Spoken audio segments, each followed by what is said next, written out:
2011 census data പ്രകാരം Indian ജനസംഖ്യയുടെ 14.2% മുസ്ലിങ്ങളാണ്. ഈ കണക്കിൽ ഇപ്പോൾ ചെറിയ മാറ്റങ്ങൾ ഉണ്ടായേക്കാം. ജനസംഖ്യയിൽ 14%-ലധികമുള്ള മുസ്ലിങ്ങളിൽ എത്ര പേരെയാണ് വിവിധ മുന്നണികളും രാഷ്ട്രീയ പാർട്ടികളും സ്ഥാനാർത്ഥികളാക്കിയിട്ടുള്ളത്?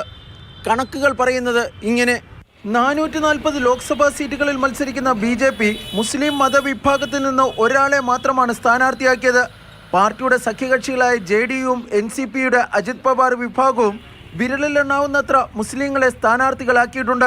ഫലത്തിൽ 400-ലധികം സീറ്റുകൾ ലക്ഷ്യമിട്ട് മത്സരരംഗത്തുള്ള NDAയിലെ മുസ്ലിം സ്ഥാനാർത്ഥികളുടെ എണ്ണം ഒറ്റയക്കത്തിലൊതുങ്ങി.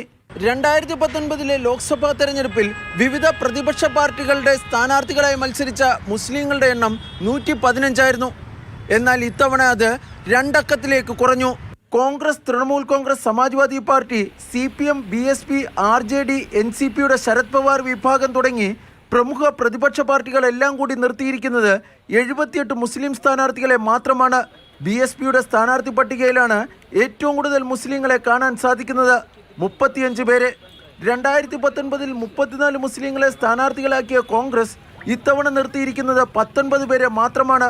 മുസ്ലിം വോട്ട് നിർണായകമാകുന്ന മഹാരാഷ്ട്രയിൽ പോലും മുസ്ലിം വിഭാഗത്തിൽ നിന്നുള്ള ഒരാളെ പോലും കോൺഗ്രസ് സ്ഥാനാർത്ഥിയാക്കിയിട്ടില്ല. എന്നാൽ സ്ഥാനാർത്ഥിത്വ വിഷയത്തിൽ കോൺഗ്രസ് മുസ്ലിങ്ങളെ അവഗണിച്ചു എന്ന വാദം തെറ്റാണെന്ന് മഹാരാഷ്ട്ര കോൺഗ്രസ് കമ്മിറ്റി അംഗം ഷാനി നൌഷാദ് അഭിപ്രായപ്പെട്ടു. മുസ്ലിംസിനെ അക്കോമഡേറ്റ് ചെയ്യില്ലെന്ന് കോൺഗ്രസ് ഒരിക്കലും പറഞ്ഞിട്ടില്ല. ഇൻസ്റ്റെഡ് കോൺഗ്രസ് തന്നെ എപ്പോഴും മുസ്ലിംസിനെ അക്കോമഡേറ്റ് ചെയ്തേക്കുന്നതും സപ്പോർട്ട് ചെയ്തേക്കണം. ഇടതു പാർട്ടികളുടെ സ്ഥാനാർത്ഥി പട്ടികയിലും മുസ്ലിങ്ങളുടെ എണ്ണം കുറഞ്ഞിട്ടുണ്ട്. 2014 CPMന്റെ സ്ഥാനാർത്ഥി പട്ടികയിൽ 14 മുസ്ലിങ്ങൾ സ്ഥാനാർത്ഥികളായിരുന്നു. കഴിഞ്ഞ തവണ ഇത് 9 കുറഞ്ഞെങ്കിലും ഇത്തവണ 10 ഉയർന്നു. CPIയുടെ സ്ഥാനാർത്ഥി പട്ടികയിൽ ഇത്തവണ ഒരു മുസ്ലിം പോലുമില്ല. രാജ്യത്തെ 86 ലോക്സഭാ മണ്ഡലങ്ങളിൽ മുസ്ലിം വോട്ടർമാരുടെ എണ്ണം 20%-ലേറെയാണ്.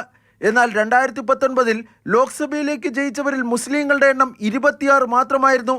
മുസ്ലിം വോട്ടുകൾ ഭിന്നിച്ചു പോകുന്നു എന്നതാണ് സമീപകാല തെരഞ്ഞെടുപ്പ് ചരിത്രം പരിശോധിച്ചാൽ മനസ്സിലാകുന്ന വസ്തുത. എന്തുകൊണ്ടാണ് സ്ഥാനാർത്ഥി പട്ടികയിൽ മുസ്ലിങ്ങളുടെ എണ്ണം കുറയുന്നതെന്ന് ചോദിച്ചാൽ കൃത്യമായൊരു വിശദീകരണം ഒരു രാഷ്ട്രീയ നേതാവ് നൽകില്ല. എല്ലാവർക്കും മുസ്ലിങ്ങളുടെ വോട്ട് വേണം. എന്നാൽ മുസ്ലിങ്ങളെ സ്ഥാനാർത്ഥികളാക്കിയാൽ അത് മറ്റു പല ഘടകങ്ങളെയും സ്വാധീനിക്കുമെന്ന വിലയിരുത്തലാണ് രാഷ്ട്രീയ നേതാക്കൾക്കുള്ളത്. മുംബൈയിൽ നിന്നും B ബാലഗോപാൽ, മാതൃഭൂമി ന്യൂസ്.